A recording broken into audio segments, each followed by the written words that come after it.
Dans cette vidéo, du coup, nous allons parler de l'opacité. Donc, qu'est-ce que c'est l'opacité? C'est la transparence de notre matériel. Donc, pour la régler, en fait, donc on a deux méthodes, hein, du coup. Donc, à savoir donc les valeurs de 0 à 1, d'accord? Donc, soit 0, soit 1. Donc, 0, c'est complètement noir, donc c'est complètement transparent. Et 1, c'est complètement affiché. Si par contre on donne des valeurs intermédiaires, on entre dans quelque chose qui s'appelle donc de la transparence blendée, d'accord? Donc blendé c'est mixé, mélangé, et du coup on va jouer sur des valeurs donc entre 0 et 1, mais du coup c'est des valeurs décimales, pour justement contrôler le degré de transparence en fonction des valeurs.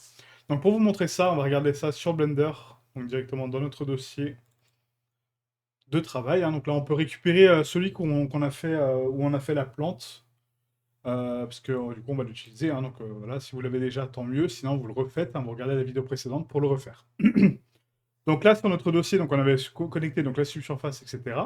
Et si on regarde dans mon dossier de travail, donc hop, je vais déplacer encore une fois la caméra là. Donc si on regarde dans notre dossier de travail, on a donc ici une texture alpha. Donc la texture alpha, comme je vous l'ai expliqué, elle présente des valeurs donc, de noir pur et de blanc pur. Donc les valeurs blanc pur seront affichées à l'écran et les valeurs noir pur seront transparentes. Donc pour régler ça sur Blender, c'est assez simple. On a ici donc un canal qui s'appelle donc le canal alpha. Et contrairement à Unreal, que vous allez voir après, hein, comment ça se passe sur Unreal, là, Blender, lui, gère automatiquement les valeurs intermédiaires. Donc c'est soit pas, soit c'est soit c'est complètement noir, donc du coup complètement transparent, donc là on ne voit plus rien, soit complètement affiché, mais on peut jouer avec les valeurs intermédiaires directement ici. Alors que sur Unreal, on peut faire les deux, mais séparément, d'accord? Donc c'est pas en blend en fait tout le temps, c'est soit un opacity mask, donc un opacity mask c'est soit noir et blanc, soit des valeurs intermédiaires, et du coup là on peut jouer avec la translucence un petit peu, et du coup, là, on peut jouer avec la transparence un petit peu du matériel. D'accord? Donc sur Blender, on peut faire les deux à la fois, ce qui est plus pratique, ou pas, hein, ça dépend des cas, mais bon, voilà. Donc là, on va mettre notre masque en non-couleur, hein, bien sûr, parce que c'est un masque noir et blanc, et on va le connecter directement à la couleur dans l'alpha, et là, on a de la transparence pure. Maintenant, si je vous montre donc un matériel entre les deux, donc on va essayer de simuler un petit plastique un peu brillant, hein, donc du coup, on va ici donc dans l'icosphère, on va faire un CTRL 2 pour la subdiviser. On va faire un normal pondéré ici. On va mettre donc un nouveau matériel. Donc là, on va mettre M vert. Alors, si j'écris correctement, M vert, voilà. Et donc là, on repasse dans Shading, on affiche notre sphère, voilà. Donc le vert, en fait, donc de base, en fait, c'est 100% de métallique que moi je mets. On met 0,20 de roughness et 0,8 0,8 de spéculaire, pardon. Donc ici, 0,8 de spéculaire. Et l'indice de réfraction du verre, donc il est à 1,35, normalement. Si mes souvenirs sont bons, je crois que c'est ça. C'est 1,33 ou 1,35. 1,33, je crois que c'est pour l'eau. On peut vérifier, hein, sur notre site d'IOR, hein, de toute façon. Donc là, si on va sur notre site IOR Poly, donc IOR List, hein, vous avez le verre. Hein, ça, c'est vraiment un des matériaux les plus communs qu'on fait souvent, hein, pour faire des fenêtres, des bouteilles, des machins. Donc du coup, on va cliquer ici sur G. Et là, on a donc glace, normalement, vous voyez, glass crown, etc. Donc différents types de glace, mais le glace de base, c'est 1,50. Voilà. Donc 1,5. Et l'eau, c'est 1,33, je crois. Si on regarde donc water, voilà, water, 1,32,5. Bon, voilà, 1,33 en général, on a 1,33. Donc là, on va laisser à 1,5 pour le vert, du coup, l'indice de réfraction. Et ensuite, on va jouer avec donc l'alpha, donc la transparence, pour avoir, voilà, donc de la transparence sur notre verre. Donc plus vous augmentez la transparence, plus le verre est transparent, hein, forcément. Plus vous brouillez la transparence, plus il sera opaque. Donc pas opaque à 100%, mais en tout cas avec une notion d'opacité. Donc en général, pour du verre, on met 1,1 ou 0,25. Voilà. Peut-être pas 0,25. 0,25, c'est un peu trop opaque, mais on va mettre 0,1. Voilà, 0,1. Et là, du coup, on a du verre basique, quoi. Bon, c'est vraiment un shader de verre vraiment le plus simple possible, hein. Normalement, c'est pas comme ça du verre. Mais là, on va le faire comme ça. Ensuite, si du coup je joue avec donc une lumière à l'intérieur et que là je mets donc une light, une point light, on va la mettre un petit peu amplifiée. Donc là j'avais déjà un point de lumière qui est ici. Ça c'est quoi? Ah non, c'est le point de lumière de la lampe. Ouais, bon, on va utiliser le même. Je vais faire un Shift S sélection vers curseur, hein, comme ça il est pile au centre. Vous voyez qu'on voit donc du coup la lumière à l'intérieur. Si j'augmente la puissance de cette lumière exponentiellement, elle va interagir avec l'intérieur de ma sphère. Vous voyez? Donc là, par exemple, on va se mettre 500. Et ensuite, sur mon vert, on va mettre donc, une transparence un petit peu moindre. On va mettre par exemple 0,8 au niveau de l'alpha. Et je vais mettre une couleur un peu différente pour qu'on puisse voir à l'intérieur. Voilà. Je vais enlever la métal. Et on va se mettre un point lumineux rouge ou bleu, peut-être. Hein. Ouais, on va mettre du bleu, voilà, comme ça on le voit bien, à l'intérieur. Et là, vous voyez que du coup, donc à 80% d'opacité pleine, d'accord, donc 20% de transparence manquante, ok, on a la lumière qui apparaît à l'intérieur. Donc du coup, on peut faire des jolis effets en fonction de la lumière qu'on met à l'intérieur, donc en termes de puissance, hein, on peut mettre 50 000 par exemple, ou 5000 on va mettre. Vous voyez? Donc ça donne une clarté. La lumière arrive à dépasser le mesh et du coup à se taper sur sa spéculaire, hein, du coup de contour, et ça donne un effet vraiment très sympa. Donc c'est un peu comme ça qu'on fait de la glace un petit peu animée. Là, si par exemple je mets donc une couleur un peu bleu clair, que du coup je viens mettre une lumière à l'intérieur avec de l'opacité, voilà, ce sera pas très parlant pour de la glace comme ça, mais si je joue avec l'alpha, ouais, ce sera soit trop transparent, soit pas assez. On va essayer de mettre une roughness un peu plus basse et une spec un peu plus basse aussi. Voilà. Et là, la lumière, je pense qu'elle est un petit peu trop forte. On va mettre 500 ou 100. Voilà. Et là, je vais jouer avec l'opacité.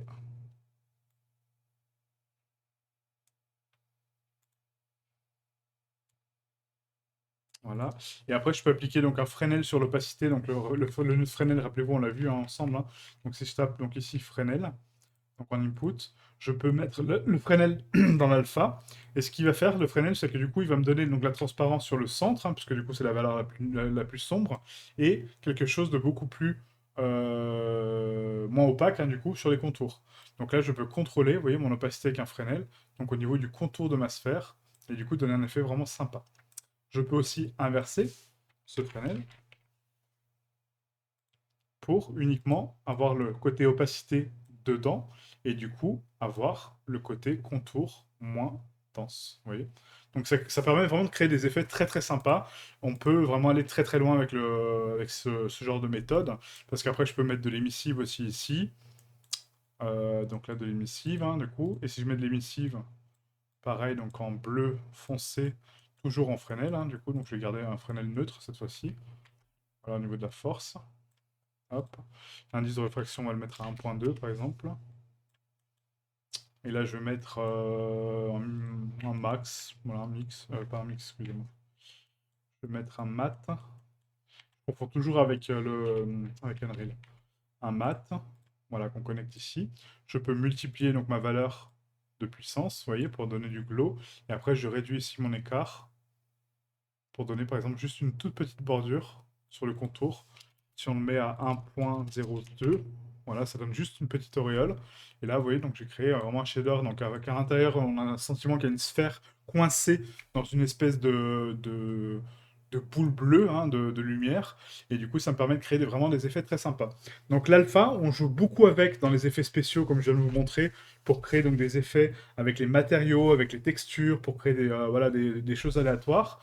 Donc c'est un outil qui est très très puissant puisque du coup il va nous permettre de gérer donc l'opacité avec des textures, donc de masquer certaines parties de nos mèches et certaines parties de nos textures en fonction de nos besoins, avec voilà, des masques, des choses comme ça.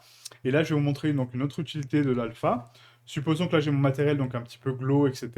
Si j'ai envie de contrôler ça avec une texture donc du coup de noir et de blanc mais alternative, donc là on va mettre du Musgrave. Donc le Musgrave c'est un type de... Ah oui mais ça s'appelle plus comme ça.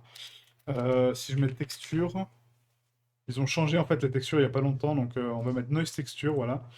Donc une texture de bruit, je vais juste regarder à quoi elle ressemble. Ouais, c'est ça, c'est exactement ça. Après, donc au niveau de la scale, on va l'augmenter un petit peu, on va la mettre à 15. On va mettre du détail en plus. La rugosité, donc ça va être l'intensité du bruit. On va la mettre un peu plus comme ça. La lacunarité, ça va être donc là les valeurs entre 1 et 2. Et la distorsion, ça va être à peu près ça. Voilà. Toc. Alors si je fais ça, en fait, et que du coup là je mets un CTRL T, donc un tiling, donc ça le tiling on va en parler après, hein, donc on n'en a pas encore vu la couleur, mais vous inquiétez pas, on y arrive. Ensuite je mets une color ramp. Donc là, c'est juste pour vous montrer en fait la puissance hein, de ça. Hein. Ça, c'est pas un exercice que vous devez faire normalement, parce que ça c'est un petit peu plus avancé. Mais c'est pour vous montrer un petit peu les capacités de l'opacité et ce qu'on peut faire avec.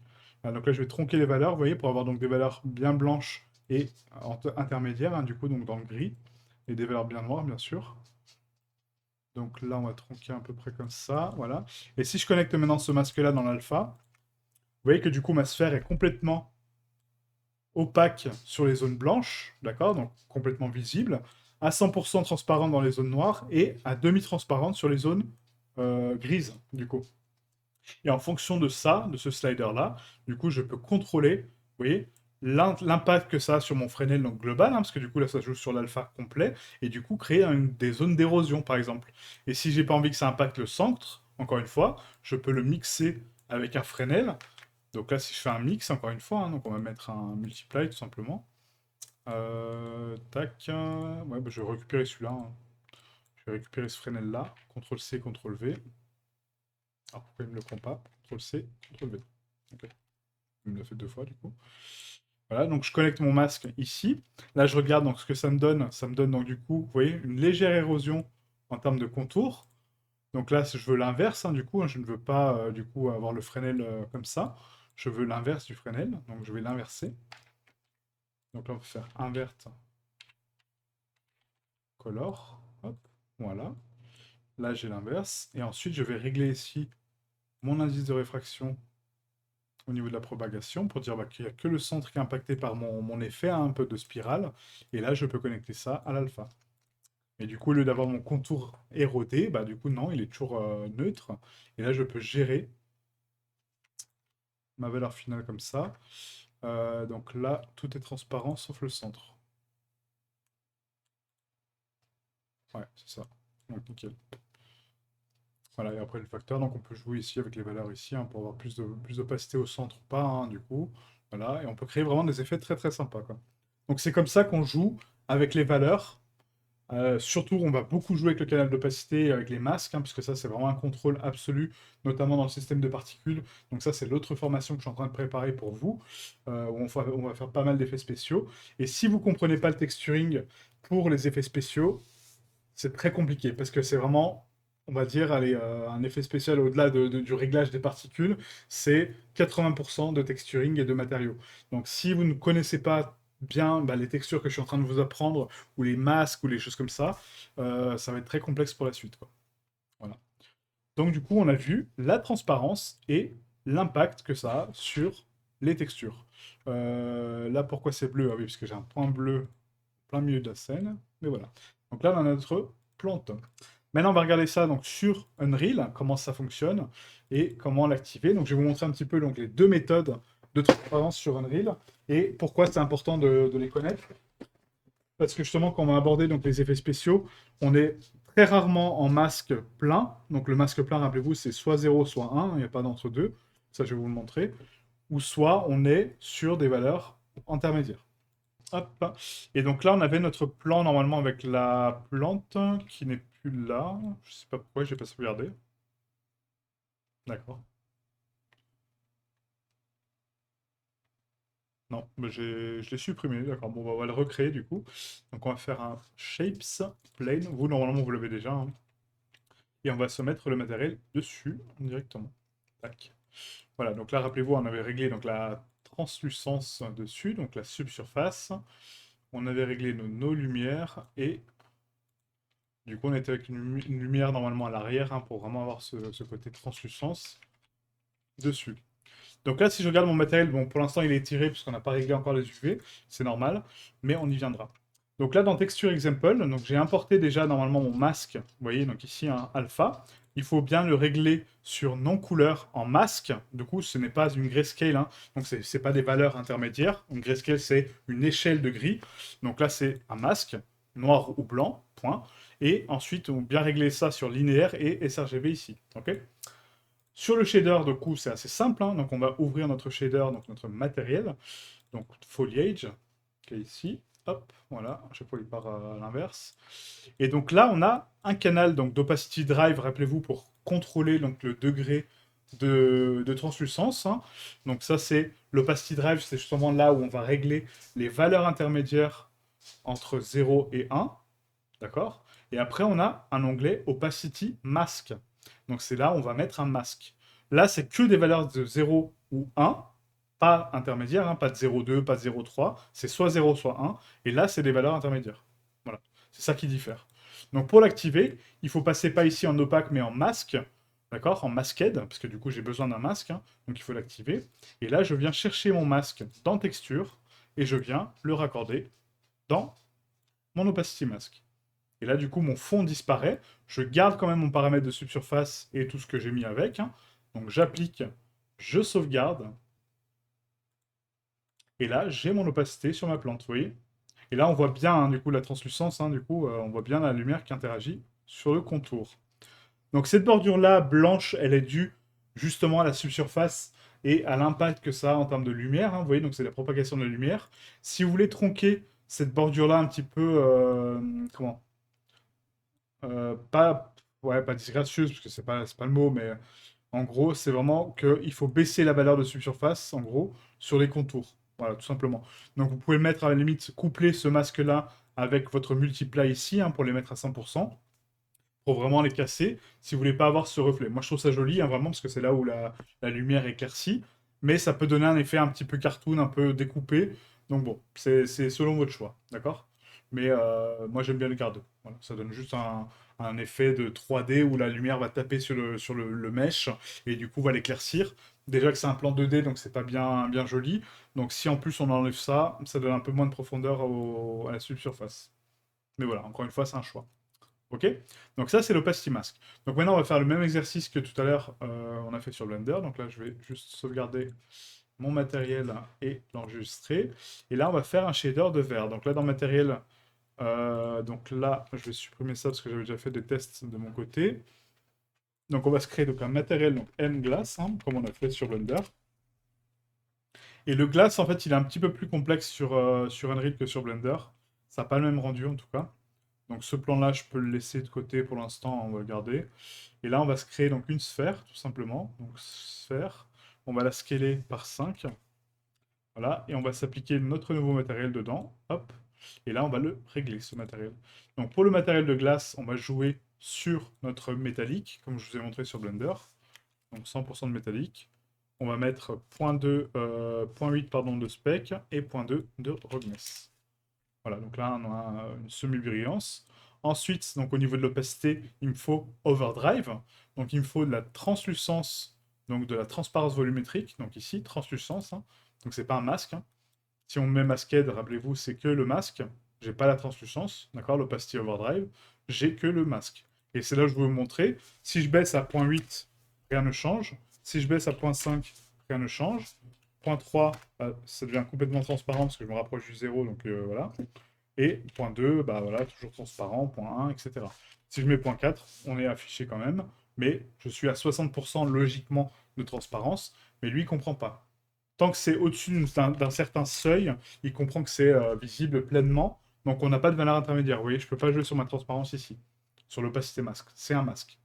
Si par contre je passe sur la translucent gray intermittence, enfin transmittance, pardon, on a ici donc l'overdrive, et l'overdrive va me permettre donc de descendre, donc là je suis à 1, complètement opaque, 0.8, 20% d'opacité en moins, 0.5, 50% d'opacité en moins, 0.2, 80% d'opacité en moins. Vous voyez? Et donc là ça réduit mon opacité. Je ne sais pas si vous le voyez à l'écran, j'espère que oui. Je vais changer de couleur peut-être. Voilà, pas en bleu, non. En rouge. Je sais pas si ça sera parlant. Ouais, c'est peut-être pas parlant. Je vais essayer d'enlever le fond, là, le background, parce que c'est un peu chiant. Ouais, là on le voit mieux normalement, sur un fond gris. Voilà, là vous voyez que du coup j'ai 20% de transparence. Ok. Donc maintenant, si je veux faire du vert, il faut que du coup, bah, ma couleur, donc, on va le mettre en blanc hein, déjà. On va mettre donc là le métallique, etc. Sauf que là, je les ai plus, ces paramètres-là. Donc sur Unreal, il optimise les shaders. Donc les shaders, c'est ça, hein, donc c'est le graphe complet. Il optimise donc la sortie de votre shader en fonction de ce que vous avez mis comme information ici. Donc c'est pour ça que c'est très important de régler votre shader, quel type de shader c'est, avant de commencer à texturer. Donc là, on est sur du vert. Donc translucent, gray, transmittance, ok. Shading model, est-ce que j'ai quelque chose là qui s'apparente à du vert? Non. Subsurface, non. Ok, bon bah c'est pas là. Donc du coup je vais descendre. Est-ce qu'il est double face mon vert? Oui. Two-sided, donc double face, hein, avant-arrière. Ensuite je descends, et là je vois, donc là c'est la décale, donc ça c'est pour les décales, c'est une autre topic encore une fois. On a ici donc la translucence, donc là c'est pas translucence que je veux, c'est là, donc dans le lighting mode, donc le mode d'éclairage, là actuellement il est en volumétrique non directionnel. Si je passe en surface translucence volume, vous voyez, donc ici, là j'ai tous mes paramètres qui reviennent. Donc la différence de shading en termes de translucence, donc en termes de transparence, donc d'opacité, elle est ici. Donc si vous mettez en volumétrique directionnel, on ne récupère pas de canaux importants. D'accord? On a quasiment les mêmes, on récupère que la normale, hein. Donc là, ça me permet de mettre une normale par-dessus pour donner des effets très très cool que vous allez voir dans la série des effets spéciaux.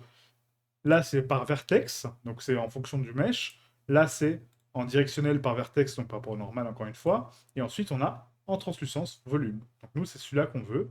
Sauf que là, vous voyez, sur Unreal, ça donne un effet un petit peu plastique. C'est pas vraiment du vert-vert, quoi. C'est un plastique transparent, quoi. Pourquoi? Parce qu'il manque d'autres paramètres, hein, donc la réfraction, bah, surtout la réfraction, en fait, hein, qui manque pour donner un effet vraiment réaliste à ce shader-là, quoi. Ensuite, il manque le Fresnel, d'accord? Donc sur l'aspect, il faut un Fresnel. Voilà, il faut pas mal de choses pour faire vraiment du vert réaliste, contrairement à Blender où c'est un petit peu plus simple, ok? Donc voilà, donc là vous avez vu donc, les deux méthodes. Donc sur Blender, voilà, donc il n'y a pas de souci hein, de choisir opacité masque ou pas. Il comprend si c'est 100% de blanc, bah, c'est 100% t'affiche. Si c'est 100% de noir, bah, je t'affiche rien du tout. Et je comprends les valeurs intermédiaires. Sur Unreal, il faut choisir soit un masque, soit opacity drive, ou soit les deux, comme on a fait avec la plante. Donc j'ai besoin des deux, bah, j'active les deux, tout simplement. Là, ça m'empêche pas de passer ça en masque. Ouais. Et du coup, mon opacity drive donc, disparaît. Donc il faut que je passe en subsurface profil ou two-sided. Vous voyez, en foliage, pour avoir les deux. Ok? Et on peut pas tout avoir en fait sur un shader. C'est pas possible, quoi. Donc voilà pour ce paramètre-là. Donc j'espère que cette vidéo vous a plu. N'hésitez pas encore une fois donc, à vous abonner à la chaîne si vous ne l'êtes pas abonné et de cliquer sur le bouton rejoindre pour avoir accès à toutes les vidéos en avance que je sors, hein, donc la série VFX, la série du texturing, la série de l'architecture. Vous avez donc 3 cours différents qui sont en cours en même temps, hein. Donc pour nous les texturing c'est le mardi, pour l'architecture c'est un autre jour, etc. Donc voilà, donc il y a pas mal de vidéos. Mais si vous voulez avoir tout en avance, vous avez juste à rejoindre la chaîne. Donc merci à vous et à très bientôt. Ciao ciao.